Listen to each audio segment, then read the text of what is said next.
Tata steel, Tata Motors, Tata power, Tata consultancy, नाम लेते जाओ लेकिन टाटा की कंपनियां खत्म नहीं होती। Tata Chemicals, Titan, Air India, Voltas, Croma, Big Basket, Tata Starbucks, Tata Insurance, Tata Investment, 100 से ज्यादा देशों में ऑपरेशंस, सैकड़ों कंपनियां, कंपनियों के अंदर कंपनियां, लेकिन एक चीज कॉमन, टाटा। आखिर क्या है टाटा ग्रुप?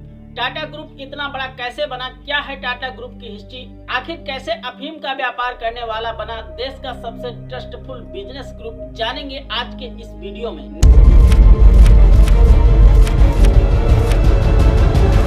नमस्कार, मैं सुशील सिंह। 8वीं शताब्दी तक अरब देशों में इस्लाम का उदय हो चुका था। फारस जिसे अब ईरान कहा जाता है, वहाँ भी इस्लामी आर्मी की विजय हो चुकी थी। इस कारण अब पुराने धर्मों जैसे जोरस्ट्रियनिज्म की अब ईरान में कोई जगह नहीं रह गई थी।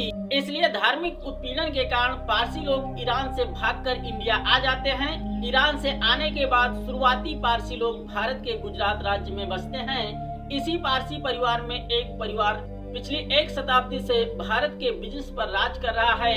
ये कहानी है टाटा परिवार की। टाटा परिवार से जुड़े फारसी लोग गुजरात के नवसारी में आके बसते हैं और पुरोहित का काम करने लगते हैं।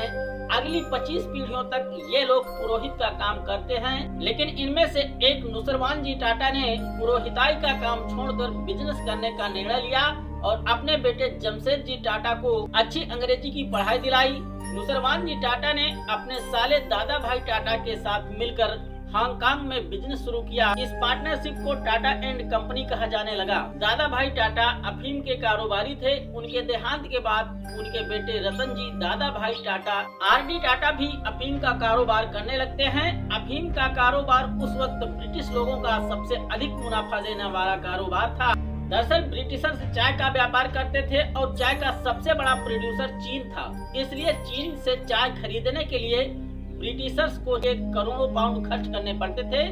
चाय की डिमांड भी बहुत अधिक थी और मुनाफा भी बहुत अधिक था। लेकिन एक दिक्कत थी, ब्रिटिशर्स के पास उतना सोना चांदी नहीं था कि चाय खरीदने के लिए चीन को दे पाए। इसलिए ब्रिटिशर्स ने ऐसी चीज को ढूंढना शुरू कर दिया जिसकी चीन को उसकी जरूरत थी और उसके बदले में चाय मिल सके। और आखिर में अफीम पर बात बन जाती है। अब अंग्रेजों ने चीन को चाय के बदले में अफीम देना शुरू कर दिया। धीरे धीरे चीन की जनता को अफीम की लत लगने लगती है। चीन के राजा ने अफीम को बैन कर दिया, लेकिन इसके बाद भी ब्रिटिशर्स कारोबारी अवैध तरीके से अफीम को चीन में भेजने लगते हैं। अफीम को लेकर चीन और ब्रिटिशर के बीच में लड़ाइयाँ शुरू हो जाती हैं। अंततः ब्रिटिशर्स लोगों ने चीन को हराकर जबरदस्ती चीन से ये अधिकार ले लिया कि वो चीन में कुछ भी बेच सकते हैं। इस तरह चीन में हांगकांग के रास्ते अफीम जाने लगती है।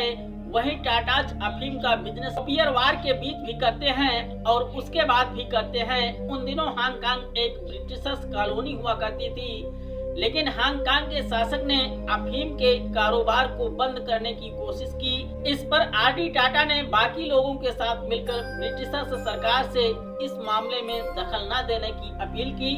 इस तरह हांगकांग से अफीम का बिजनेस चलता रहा। इस बीच टाटा बाकी बिजनेस में भी हाथ आजमाने की कोशिश करते हैं। वो यूरोप में कॉटन, चीन में अफीम और इंडिया में इलायची, चाय, सोना और कपड़े इंपोर्ट करने लगे। साल 1861 में अमेरिका में 4 साल लंबा सिविल वार शुरू हो जाता है। अमेरिकी राष्ट्रपति अब्राहम लिंकन ने स्लेवरी यानी कि दास प्रथा को बंद कर दिया। अमेरिका में अफ्रीका से खरीद कर लाए लोगों से गुलाम की तरह काम नहीं करवाया जा सकता था। इसकी वजह से अमेरिका के कई राज्यों ने अपने ही सरकार के खिलाफ विद्रोह कर दिया। अमेरिका के ये राज्य दास प्रथा को जारी रखना चाहते थे। इन राज्यों में गुलामों से ही दिन रात काम करवाकर कॉटन प्रोड्यूस करवाया जाता था। फिर ये कॉटन इंग्लैंड की फैक्ट्री में आता था। यहाँ से रेडीमेड कपड़े के रूप में पूरी दुनिया में जाता था। इससे अमेरिका, ब्रिटेन दोनों ही देशों के व्यापारी लाभ उठाते थे। लेकिन अब्राहम लिंकन अमेरिका में गुलामी पर रोक लगा देते हैं, गुलामों के खरीद फरोख्त पर रोक लगा देते हैं। अमेरिका में हुए इस तरह गृह युद्ध के वजह से पूरी टेक्सटाइल इंडस्ट्री में डिस्ट्रप्शन आ जाता है। इस अपॉर्चुनिटी का टाटा ने फायदा उठाया। टाटा ने अपने प्रोडक्ट के लिए करंट रेट से डबल चार्ज लेना शुरू कर दिया। इन्हीं दिनों टाटाज ने एशिया से बाहर एक्सपेंड करने के बारे में सोचा और लंदन में पहली ब्रांच खोलने के लिए जमशेदजी टाटा को भेजा गया।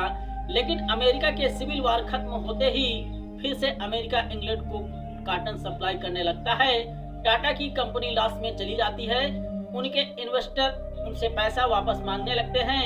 इन्वेस्टर से बहुत रिक्वेस्ट करने के बाद उन्हें पैसा चुकाने के लिए कुछ वक्त दिया गया। नुसरवान टाटा को अपना मुंबई का मकान भी बेचना पड़ा और जैसे तैसे इन्वेस्टर के पैसे चुकाए। इस इंसिडेंट के बाद जमशेदजी टाटा ने इंग्लैंड में ही रुककर मैन्युफैक्चरिंग के बारे में सीखा।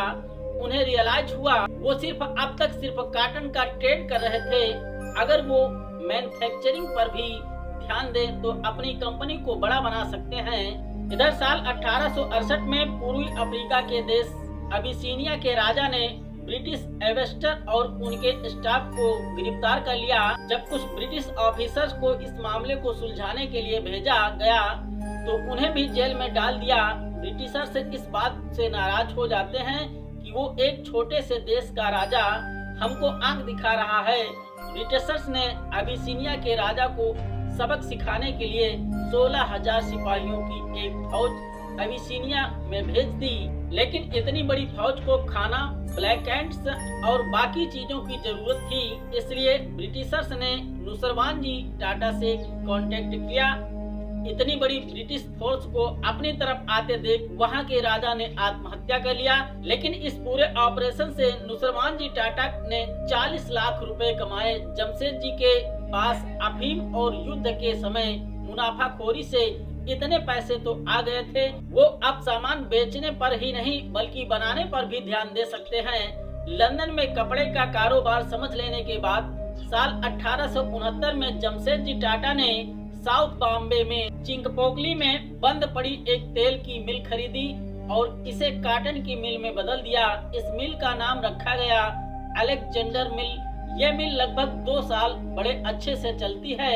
2 साल बाद जमशेद जी ने एक लोकल कॉटन व्यापारी को इसे मुनाफे में बेच दिया। इतिहास के दौरान टाटाज को हमेशा स्मार्ट इन्वेस्टमेंट के लिए जाना जाता है। दोस्तों, ये वीडियो बहुत लंबा है, इसके आगे की कहानी आपको बताते हैं अगले वीडियो में।